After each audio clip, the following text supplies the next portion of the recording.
today, chapter 3, the very first point is this. We see the culmination of a crisis. That this brother's in a crisis, and here this is the end goal for God as relates to allowing us to go through a crisis. And whenever it is that we go through a crisis, it ought to be some growth and some development. Come on, you should never waste a good crisis. You should never waste a good time of despair and despondent. You should never waste a time of you going through some things that you don't want to go through. How do I not waste it? Oh, because if I go into a trial and I come out the trial the same way I've been through, I just wasted that trial. But no, when I come out of that trial, I ought to be stronger, I ought to be better, I ought to be wiser, I ought to be closer to God. We see a culmination of a crisis. I love. So now the second thing, because this prophet is growing, because this prophet is literally growing in the dark, the second thing I see is a cease of complaining.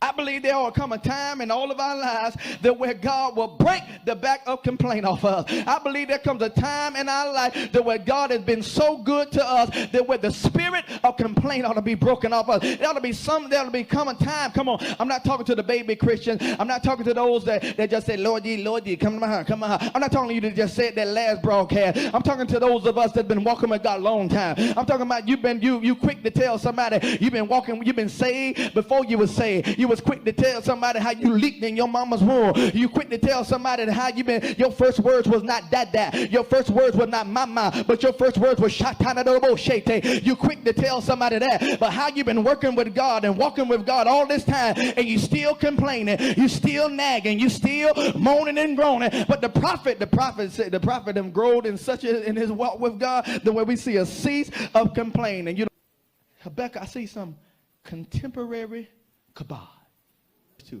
Look what Habakkuk says. In the midst of years, look what he says. Look what the prophet says. Revive it. You missed it. Look what he says. He says, God, I don't know what you're doing, but I accept it. I'm going to stand in awe of what you're doing because of what you said. He says, but God, while you're doing what you're doing, while you're going to perform what you said you're going to perform, he says, in the midst of years, in other words, in our time, in our season, in the midst of our years, he says, revive it. You should have missed it. He says, in the midst of the years, make it known. On behalf of everyone here at Truth and Love Ministries, we want to thank you for being a part of our online worship experience. Thank you for your participation through your likes, your shares, and your comments. But we also want you to participate when it comes down to helping us continue to push this gospel message forward. You can do so by downloading our app, and you can give there in a safe and secure way. You can go to our website at truthandlove.tv and you can give, or you can text the word TILJAX to the number 77977. Thank you so much for your generosity. Thanks for watching. Be blessed. See you next time.